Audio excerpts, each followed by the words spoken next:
Ich studiere American Studies, weil ich mich hauptsächlich für moderne Sachen interessiere, sei es in der Kultur, sei es in der Geschichte, gesellschaftliche Fragen. Und mir ist aufgefallen, nachdem ich mein Abitur gemacht habe, dass ich super viele Fragen habe an Amerika an sich, weil es sehr wenig in der Schule jedenfalls bei mir behandelt wurde.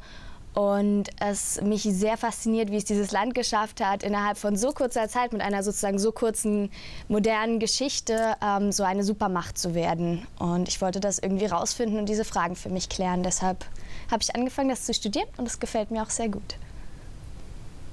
Genau, ich studiere American Studies, weil ich direkt nach dem Abitur war ich für ein knappes Jahr in Kanada. Und da kam quasi erstmal das Interesse auf zwischen transatlantischen Beziehungen, zum Beispiel, wie prägt die USA und zum Beispiel Europa oder Deutschland. Genau, und dann war mir auf jeden Fall auch klar, dass ich in Englisch studieren werden würde. Und dann habe ich mich umgeschaut, wie gesagt, es gibt in Deutschland so viele Studiengänge und dann fiel mir dann gleich American Studies auf. Und genau, dementsprechend richte ich auch mein Studium nach Politik aus. Genau, also es war dann quasi während meinem Aufenthalt in Kanada, da habe ich mich direkt für entschieden. Ich hatte mich bei mehreren Programmen beworben, aber es war letzten Endes meine erste Wahl in Leipzig und war dann auch sehr, sehr glücklich, dass ich hier genommen wurde. Und genau, dann habe ich dann vor 2 Jahren hier angefangen zu studieren. Genau, ich habe angefangen, American Studies zu studieren, auch 2012, also ein Jahr nach meinem Abitur. Nach dem Abitur war ich erst mal 6 Monate in Russland, habe ein FSJ in Sibirien gemacht.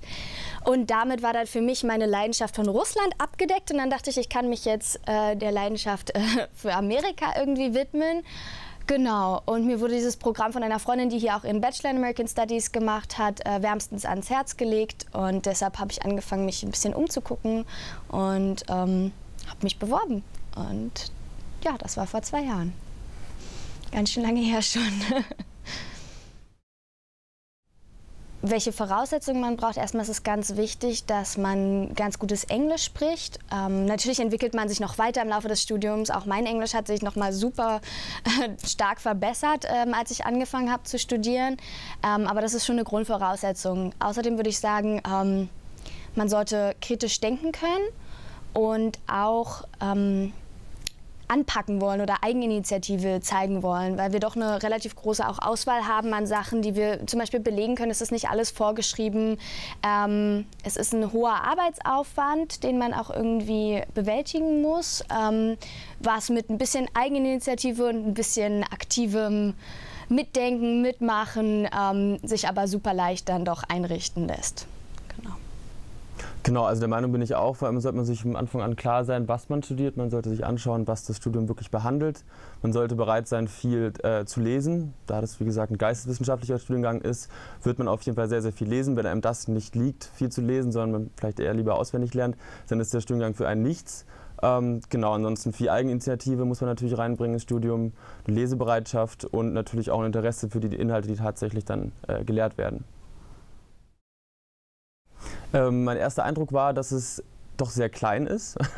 Ich habe gemerkt, wir waren beim allerersten Tag, beim Veranstaltungstag waren wir 30 Leute, vielleicht nicht mal 30 Leute. Dass es sehr intim ist, dass man sehr viel persönliche Beratung bekommt, wenn man sie denn haben möchte, dass man seine Dozenten kennt mit Vornamen, mit Nachnamen, dass man sie ansprechen kann, dass man eigentlich immer einen Ansprechpartner hat, wenn man wirklich Fragen hat. Und davon war ich sehr begeistert, dass es, wie gesagt, die Vorteile von so einem relativ kleinen Studiengang doch sind. Ja, bei mir war es ungefähr auch genauso. Also mir hat auch gefallen, dass ich sehr viel Kontakt hatte, sowohl mit den anderen Studenten, also dass ich jeden irgendwie kannte, dadurch, dass man sich gut kennengelernt hat. Natürlich mit den Dozenten, dass man die auch eigentlich vom ersten Tag an kannte, wusste, wer die wichtigen Leute bei uns im Institut sind. Und außerdem habe ich ziemlich schnell gemerkt, dass es doch das Richtige für mich ist. Also ich wollte gefordert werden und ich wurde gefordert. Es wurde darauf eingegangen, was ich lernen wollte, also wirklich auf die Kultur Amerikas, auf die Geschichte, auf die Literatur. Von Anfang an hatte ich das Gefühl,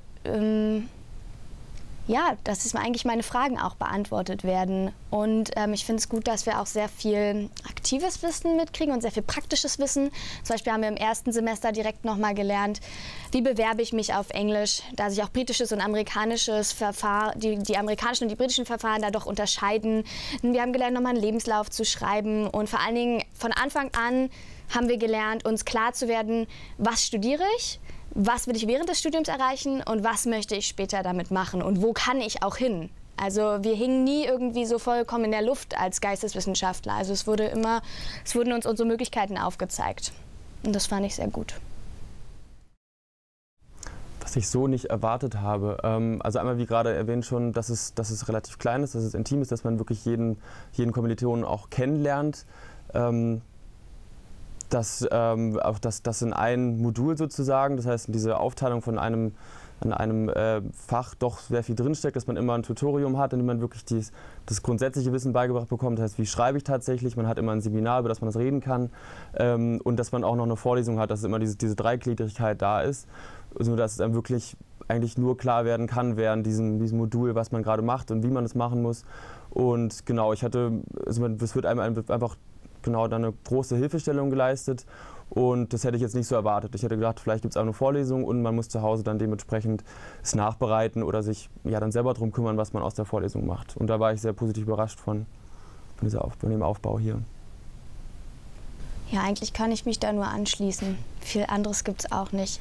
Es ist vielleicht noch als gesamtes Unileben noch ein bisschen internationaler sogar, als ich es erwartet hätte, was mir sehr gut gefällt. Vielleicht noch, dass es doch einen sehr großen Unterschied gibt zu anderen Studiengängen und wie die aufgebaut sind, finde ich bei uns schon, weil wir schon uns ein bisschen an dem amerikanischen Modell orientieren. Also es ist ein kleines bisschen verschulter, würde ich sagen, bei uns als bei anderen. Was mir aber sehr geholfen hat, auch im ersten Semester wirklich dann auch mich gut auf die Prüfung zum Beispiel vorzubereiten. Da wurden wir, finde ich, sehr gut darauf vorbereitet, was uns dann letztendlich erwarten wird. Da wurden wir nicht ins kalte Wasser geschmissen oder jetzt auch, wenn man schon bei uns in einem Jahr oder 2 Jahren auf die Bachelorarbeit hinguckt. Wir haben von Anfang an zum Beispiel auch gelernt zu schreiben. Das heißt, wir wurden wirklich nicht irgendwie alleine gelassen. Genauso ähnlich, was du auch gesagt hast. Ja. An American Studies in Leipzig gefällt mir besonders erstmal, dass es komplett auf Englisch aufgebaut ist, dass wir auch entweder von Muttersprachlern irgendwie unterrichtet werden oder dass unsere Dozenten Muttersprachler sind, unsere Professoren, oder dass es natürlich Dozenten sind, die viel Zeit in Amerika verbracht haben, sehr daran interessiert sind, sehr viel auch selbst forschen. Es gefällt mir super und vor allen Dingen den größten Respekt, den ich immer noch unserem Institut zolle, ist, dass wir wirklich viele Seminare haben und aus vielen Seminaren wählen können, die einmalig angeboten werden. Das heißt, jedes Jahr werden neue Seminare für uns vorbereitet. Jedes Semester werden neue Seminare vorbereitet. Das ist nicht so, dass die Studenten vor 10 Jahren schon dasselbe gelernt haben oder sich mit demselben Inhalt beschäftigt haben, mit dem wir uns beschäftigen. Das finde ich super. Es wird sich stetig weiterentwickelt, es wird Feedback sehr viel angenommen. Ich habe das Gefühl, dass die Dozenten auch wirklich mit uns arbeiten und auch von uns lernen, dass es nicht so eine Hierarchie ist, dass wir irgendwie sagen, okay, das sind die Lehrer, das sind die Dozenten, das sind die Professoren, die wissen so viel mehr, sondern es kommt irgendwie ein Dialog zustande und eine Diskussion, von denen beide Seiten auch etwas mitnehmen können. Ich hatte auch sehr viel ausgefallene Seminare, zum Beispiel im Moment belege ich ein Seminar zu Denkmäler für Terrorismusattentate. Also es ist einfach sehr speziell und sehr neu und das gefällt mir super. Genau, also dem kann ich nur zustimmen. Was mir auch sehr gut gefällt, ist eben, dass es nicht unbedingt auch für American Studies, sondern auch für andere Studiengänge, dass wir die Möglichkeit haben, das auch mit anderen geisteswissenschaftlichen Fächern zu verbinden. Das heißt, dass wir unsere Interessengebiete, wie zum Beispiel jetzt Politik oder Kultur oder Literatur aus American Studies, dann verbinden können, wie zum Beispiel, wie ich das mache, mit Kommunikationswissenschaften. Dass ich wohl für beide Bereiche habe ich eine Leidenschaft und ich möchte auch das gelernte Wissen aus American Studies, also gerade zu Kultur und Politik, auch, wie gesagt, in Kommunikationswissenschaften anwenden. Und das finde ich, wie gesagt, sehr schön hier, dass man jedes Semester die Möglichkeit hat, ein Modul, das heißt 1/3 vom Leistungsaufwand pro Semester, kann man, wie gesagt, ein komplett anderes Fach wählen. Und wie gesagt, diese beiden Fächer miteinander verbinden. Und das hat mir, wie gesagt, sehr gut gefallen. Und das habe ich jetzt die letzten 4 Semester auch so gemacht, dass ich, wie gesagt, das mit Kommunikationswissenschaften so verbunden habe. Ja, und auch innerhalb, ne? Also du bist eher so auf der Politikschiene in American Studies drin, ich bin eher so die Literaturtante und beschäftige mich lieber mit sowas. Und ich habe zum Beispiel noch angefangen, Italienisch zu lernen, das ist eben mein Wahlbereich. Also sowas ist auch möglich und man kriegt das gut hin. Man ist also nicht fest gebunden an zum Beispiel Literatur, wenn man sagt, ich lese zwar gerne, ich interessiere mich auch dafür, aber eigentlich möchte ich gerne Richtung Politik gehen. Eigentlich interessiert mich viel mehr, was gerade so passiert zwischen Deutschland, Europa und USA. Bin ich jetzt nicht gezwungen, trotzdem jedes Semester Literaturmodul zu nehmen, sondern ich kann auch sagen, ich bleibe jetzt bei Politik und vertiefe mich da drin. Das heißt, man hat, wie gesagt, innerhalb vom Kernfach auch noch die Möglichkeit, da das nach den eigenen Belieben auszurichten. Richtig. Die typisch falschen Vorstellungen vom American Studies Studium sind wahrscheinlich genau wie bei jeder Geisteswissenschaft, dass wir nur auf der faulen Haut liegen und irgendwie nichts richtig machen und nur labern. Das ist nicht so. Also wir müssen durchgängig durchs Semester doch arbeiten, wollen auch arbeiten. Genau, also das ist dieser geisteswissenschaftliche Aspekt. Und ansonsten denke ich mal so, die typischen Falschvorstellungen sind definitiv, dass Amerika keine Kultur hat. Nein, so stimmt das nicht. Amerika hat eine sehr andere Kultur als die europäische Kultur, sehr viel kürzer, auch wenn man jetzt von der westlichen Perspektive ausgeht.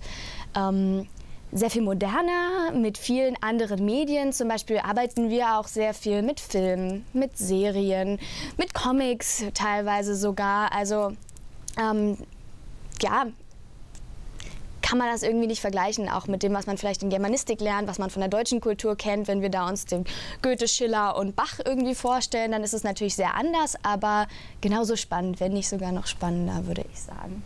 Was mir so aufgefallen ist, wenn ich jetzt darauf angesprochen werde, was ich studiere, dass Menschen gar keine Vorstellung haben von American Studies. Das ist ein abstrakter Begriff für die und fragen sich dann, na, studierst du das jetzt, weil du Amerika so gerne magst oder möchtest du auswandern?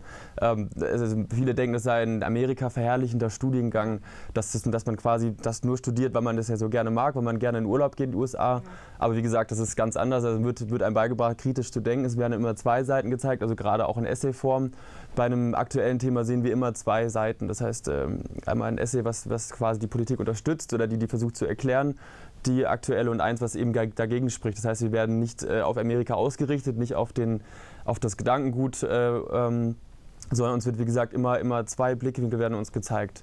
Und das, wie gesagt, das wissen viele nicht von Amerika-Studien, von American Studies, was man dort genau macht. Genau, also es ist, wenn man einfach nur gerne in die USA geht, dann ist es sicherlich nicht der richtige Studiengang.